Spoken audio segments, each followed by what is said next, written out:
Welcome to the Christian Life Coach Collective. I'm Laura Malone, and I help people just like you use your wisdom and your story to grow as coaches and entrepreneurs, because I believe you're called to create great impact and real income. So your next right step starts right here.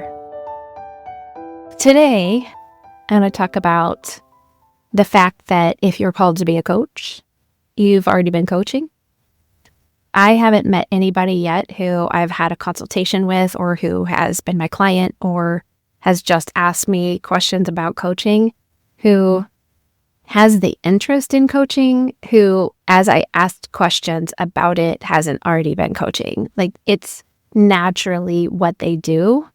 They have just been functioning in it from the place of they're needing an identity shift. They're helping, they are coaching, they're just not doing it in a very intentional way.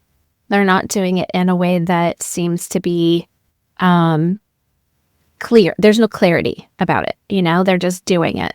It's just happening to them. They're doing it by default. And when I get to help them understand that, and they see, oh, I've actually been doing this thing, I'm called to do it, and I could be intentional about doing it, like not just listening to people really well and asking really great questions and extracting information and inviting things within other people to rise to the surface and helping them get to the root and helping them to get different results and helping them to think differently and helping them develop a strategy, or even sometimes doing the consultant coach thing like I do, where it's like, hey, you have no idea how to start a business. I do. And so I'm going to consult you on a strategy of how to go from point A, I don't have a business, to point B, I do have a business. And I can actually teach you how to do that. But along the way, I coach you because you're going to hit mental barriers. Your brain's going to tell you it's too hard, we shouldn't do it, it's too late, I'm an imposter, who's going to want something from me? And I can help coach you. That's the life coaching side of it. But then also I can do the business coaching and say, do you want to call it this or call it that? I'm not going to tell you what you have to do. I just can open up possibilities and say, here's one strategy. It's like putting into the map, I want to go from home to the grocery store, and then the map will give you multiple routes. You get to decide which one it is. That's consultant coaching. And a lot of people have been doing it already, and they're doing it in the context of, like I say, the parking lot of a church or the grocery store. And I went and got a massage yesterday, and I coached the entire 90 minutes. Afterwards, she was like, do you want to trade coaching for massaging? And I was like, my dream. Yes. Thank you. And Chrissy, when you eventually listen to this episode, yes, my answer is yes. I think trading coaching for massaging is fantastic. And I think as a coach, one of the benefits is that when you work for yourself is you get to quit earlier in the day and go get a massage. And one of your clients paid for it. And you are a better coach and a happier person because of it. Especially when you're doing a lot of work in a situation like this where you're in a chair and you're looking at a computer and you're building your business and you're meeting your clients on Zoom and you are stressed and you're wearing shoulders for earrings and you're doing all of these things that cause you to breathe shallowly and get cricks in your neck, and then you wake up in the middle of the night and you're not sleeping well because either you're in perimenopause or maybe you just have a lot of creative ideas and you can't stop working. Anyway, so many reasons for you to go get a massage occasionally, okay? So you are probably doing a lot of things if you're listening to this episode. You're probably doing a lot of things already if you're actually called to coach, or if you have the skill set to coach and you could coach, you've probably been doing a lot of the things already. And I want to give you permission to become intentional about it, to step into it further. I want to tell you that it's okay to have a revelation moment, an aha moment where you say, I have been doing this a long time, and I'm being told that I have an invitation and permission to do something intentional with it. Go for it. Walk people through hard things. Be a guide. Just be 1 or 2 steps ahead of somebody. Be 10 steps ahead of somebody. It really doesn't matter. Like, just be willing, but be intentional about it. Put it into the format of coaching. If you want to call it mentoring, go ahead, but do it. Be intentional about it. Tell people that it's something that you can do, that you can help them with. People are waiting for you to tell them that you can help them, that you'd walk with them, that you know things. You want to help them know what they know that they haven't thought about yet, right? And a lot of times, coaches who aren't in that haven't gone through that identity shift. They're still helping a lot of people, but they're not coaching. They are helping people naturally everywhere that they go, or people are coming to them a lot and asking them for help and guidance and counsel or input or strategy, or how did you do that? Like, could you show me how you did it? They're doing that a lot, and they might hesitate to call themselves a coach because, one, sometimes people just don't know what a coach is. That's understandable. Listen to my podcast. I'll help you figure it out. I call it 2 umbrellas: sports coaching, life coaching. And I think if it's not sports, it falls under the life coaching umbrella. And that is everything in your life. And there is a business in your life. There's careers in your life. There's relationships and health and finances and mindset and health. I said that, fitness. There's all these things where coaching is about you and your life, and all those things fit under that umbrella. And those are niches and groups of people who need help in certain areas of their life. And maybe you can help in all of them as a general life coach by helping people change the results, by helping them change their mind. Maybe you dial in on something because you've specifically gone from point A to point B. You've gotten great results. You've overcome something. You've gone through something. And you want to help people do the same thing, and you want to guide them. So that's all under life coaching. And then there's the sports coaching. I mean, I guess maybe there's other types of coaching that are not everything about you and your life and sports. I'm just not sure what those would be. So anyway, let's stick with the 2 umbrellas. And we can only have 2 rain clouds at one time. We need 2 umbrellas. Everything else falls underneath it. And it's understandable that sometimes people just have never heard of this, that this is a concept, that life coaching is even a thing, or that there's niches inside of life coaching. And then sometimes people go, life coaching sounds really dumb. Who needs a coach? And that's just, there's a level of unawareness or lack of value for it. Those are just not coaches, number one, or at least not coaches yet, or they don't need to be a coaching client because they just don't see the value in it. But that's a lot of times both of those are just a level of unawareness. But then when people become aware that they want some transformation, they want a different results than they're getting, they want a change in their profession, or they need help managing their money mindset because they are getting the results that they don't want to get. All of those things, when they get that, they become aware that there's a problem. They're problem aware. And then they become aware that there are ways to help themselves, that there are things that they could do, that it's possible to not stay stuck in the problem. Then they become aware that there's a solution. It's called coaching. And then they go from unaware to I'm aware of a problem to I'm aware of coaching could help me to I'm aware that a specific type of coaching could help me. And then I become aware that this person offers that type of coaching that could help me specifically. It's called the 5 levels of customer awareness. You can study it out. And then when you get through there, when you understand that you have the same awareness situation, you're either unaware that you're a coach or that you could be a coach, and that you could be creating different results in your life if you go from helping people to intentionally coaching them, and then being able to give it language, and then giving them a specific offer where they can invest in it and be really engaged and invested in the work that they're doing, right? So when they do that, then they can shift to, I want this kind of coaching. I want some health coaching. I want some relationship, some marriage coaching, some teen girl coaching. I want mindset coaching. And I want business coaching. I want to start a business. Great. And then they do some research and they Google and they go, who's a lot of my clients, they Google, I want to become a Christian life coach. or I want a Christian life coach or Christian business coach. And then that's how they find me, or then they find my podcast, YouTube channel, website, ways to work with me. And then people start absorbing like all of the information and content out there, and they get to know, like, and trust, and then choose to work with you. So people hesitate to call themselves a coach for many different reasons. One of them could be just that imposter syndrome and all of the, I just have to wait for somebody to tell me to do it. I have to wait for somebody to prove to me that I'm ready to do it. I have to wait till I'm ready with more certifications and trainings. I have to, whatever.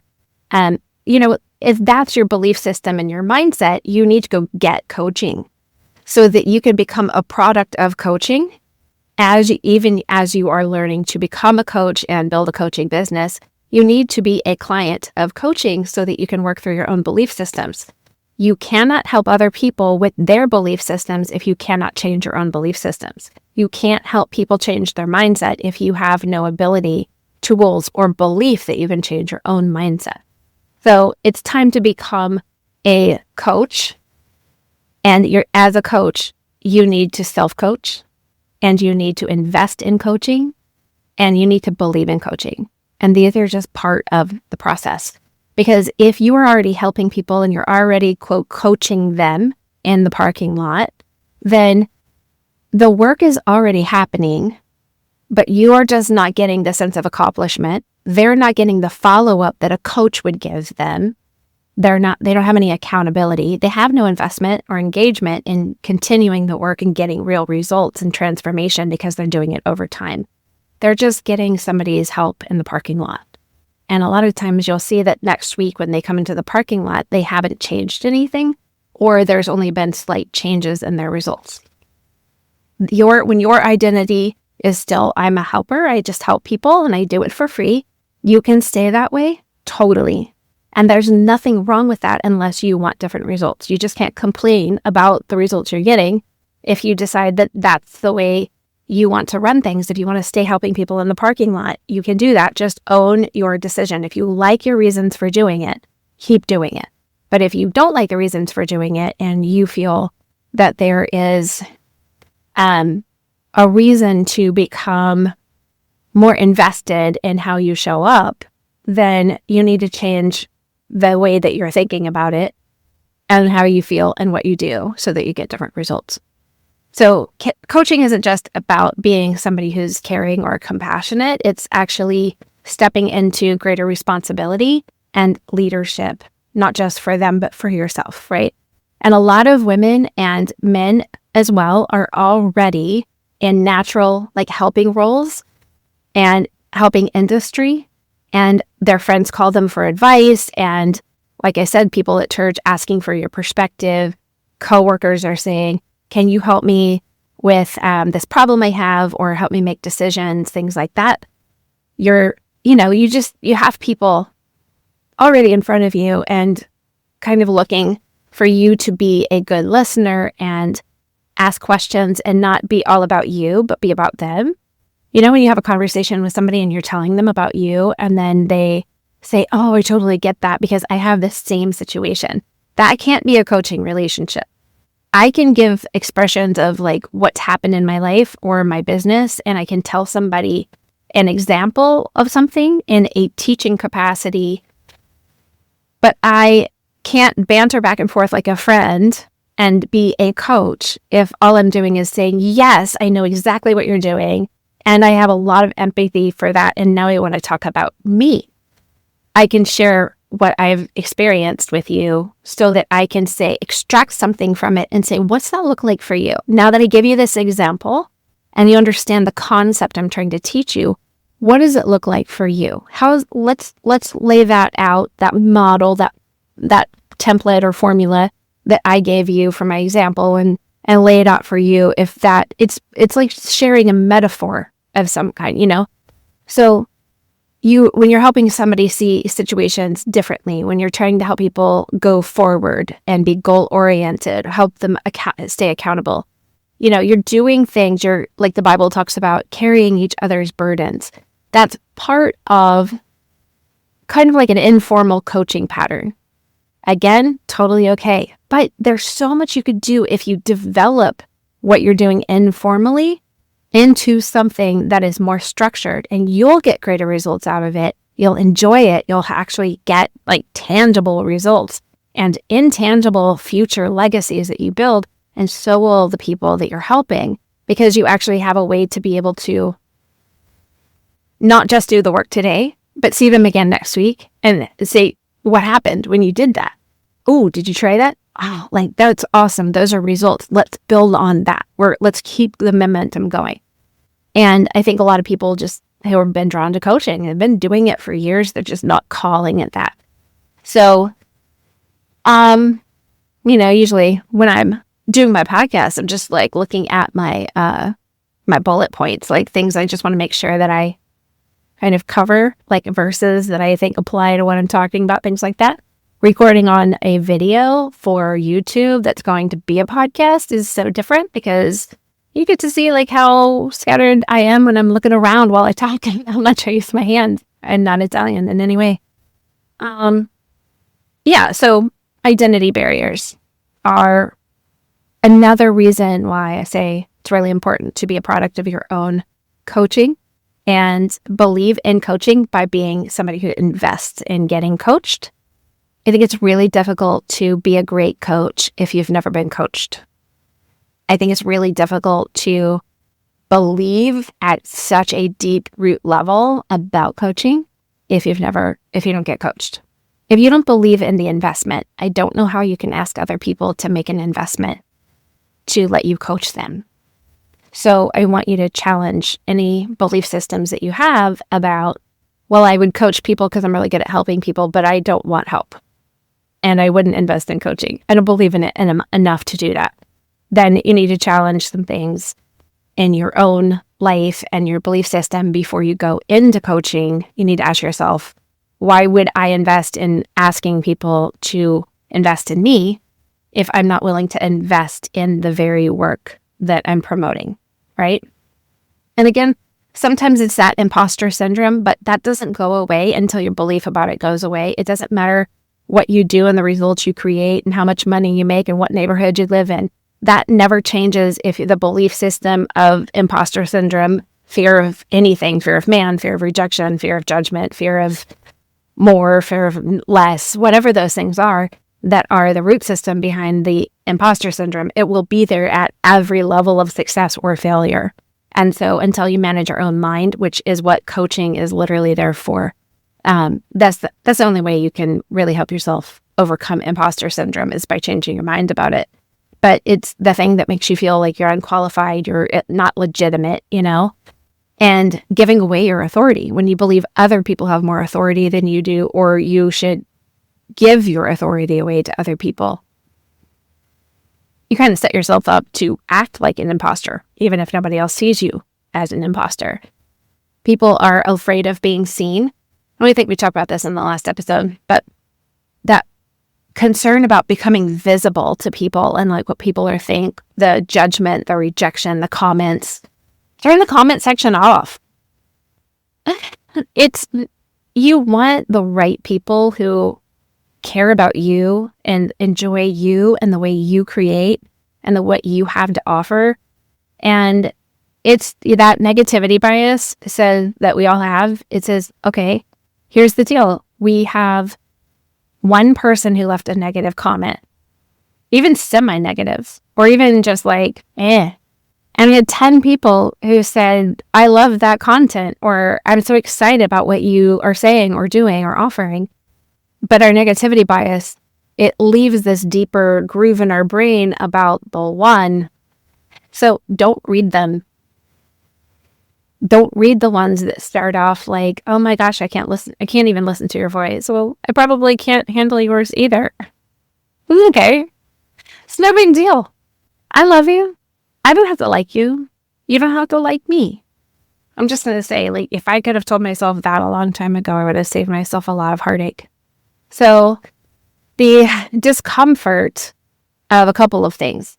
Number one, having authority and responsibility and being a leader, being a teacher, a content creator, and a coach, business owner, all of those things. There's authority in that. And some people are just really uncomfortable. And so they're helping people all of the time, but they're resisting stepping into actual coaching for the reason that it's authority discomfort. They have difficulty stepping into leadership. They feel more comfortable being a behind the scenes number 2 servant. But when you realize how much value you bring with your skill set, who you are, what you're called to do, your strengths, wisdom, life experience, all of the things into coaching, when you realize the value of that and how you can really truly help so many people because you show up and you guide and you lead and you speak up, you use your voice, and you reveal the character and nature of God that only you can reveal because it's how you look like him. When you do that, you are serving and stewarding what you've been given to bring to the world, how you bring the kingdom of heaven to earth. So it is servanthood. You are serving by offering to help people as a coach. There's also the discomfort of success. And if this is home, success is over here, and failure's over here, they're the same distance. They're just as far away from home. This comfort, this neutral, this I want to protect myself. Success is as far away from home as failure is. So sometimes people are afraid to succeed because it's very uncomfortable. And so people will say, I'm afraid of failing, but you can also be afraid of succeeding. That's okay. Get coached. You're going to have clients who have the same thing. When you overcome these things through coaching and you learn how to coach yourself through them, then you can actually have you'll know what kind of questions to ask. You'll know what kind of encouragement to give when your clients are facing the same thing. And there's always the comparison. And I will always say, comparison gives you 2 times the fruit, right? That tree can only offer you pride or pain. You're better than or you're less than. So when you're looking at other people and saying, oh, they have more experience, they have more reason, they have more charisma, they were born to do this, blah, blah, blah, blah. When you look at other people and you compare them where they're at and decide that you are more than or less than, it's never helpful. So stop it. Just shut your brain. And when you assume that other people are more credible than you, sometimes they are. And not everybody wants those people. Not everybody will find those people. There are people who will find you, and they need you to be there when they walk by. If you don't put your business in this building right here in front of this door, all the people who walk by, they're not going to be able to find you. So if you never make yourself a coach and you never make it possible for people to find you and work with you, then they all miss out on who you are. And that points to that underlying belief, struggle of who am I to do this? Well, who are you to say you shouldn't do it? If you're called to it, pray about it and ask, is this what the Lord's called you to do? And if he is, who are you to not do this? Who are you to decide that you don't do the thing that he's called you to do, equipped you to do, gifted you in doing? Who are you to decide? Are you the potter or the clay? Go ask the potter if you're the potter or the clay. And then if you're the clay and you determine that, then what does the potter say that the clay is supposed to do? Are you supposed to be a plate, a cup, a toothbrush holder, a mug? Ask him, who are you and what are you called to do? What is your calling in this world based on who you are? If you can ask the Lord to show you, who am I? What's my true identity? Who do you say I am? It will help. It'll be the foundation to the question, what am I supposed to do here? What's my purpose? What's fulfilling to me that serves the world, brings the kingdom of heaven to earth? And then when you find out, I am clay, I am designed to be a coffee mug. The people who want to drink out of that mug will buy the mug. Then you find out where you belong and you end up sitting on the right person's desk or coffee table, right? So if you don't know who you are and you don't know what you're called to, then you will not be able to find out where you belong, and you will wander all of the days of your life like we do by default without intention, You'll just wander around saying, like, I wish I knew where my people were. I wish I could find my tribe. I don't know where the village is. So who am I to do this is a question you need to take to the Lord, because who are you to do this is answered throughout the Bible. I'm not going to pull up all the stories and everything. But I'm just saying that there's all of these blocks. There's so many blocks. And you don't have to live under these, stuck behind and underneath these barriers that are holding you back from shifting from helper to coach.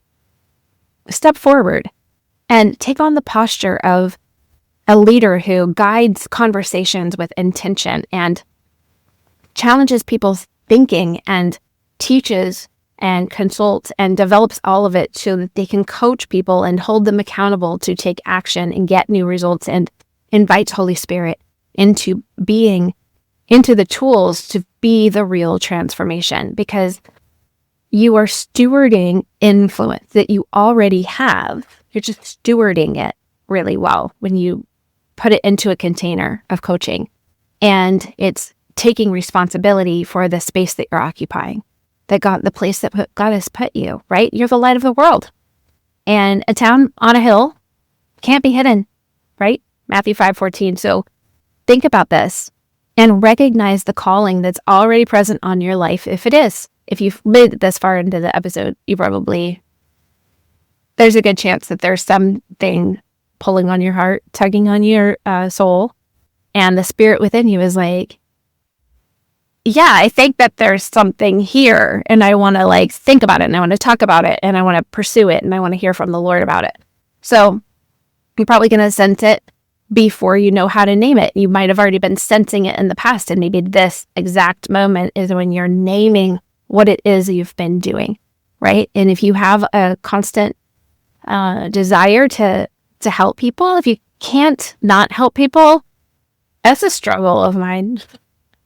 And if people seek you out for help, then there's a pretty good chance. So that shift, going from informal coaching or informal influencing and helping to intentional coaching, means that you just have to recognize where you already have some influence, identify the places, the times, the patterns, the people where you're guiding people and helping them, and then start to structure that work and actually have intentional conversations with people about the results they want to create or something, and ask them what are your goals, and have we already talked about things that have moved you from point A to halfway to point B?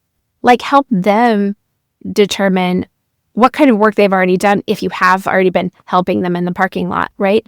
And offer something that's more of a defined coaching space. Let's meet up for coffee and really focus on this. Let's really talk about what it looks like to reach your goal or change the results you're getting or do something different, pivot, or ask that for that promotion. Let's actually get really specific right now and think about what it looks like to be responsible for this change or this journey, and help them take personal ownership of the work that they're doing, but you take personal ownership of your role as a guide.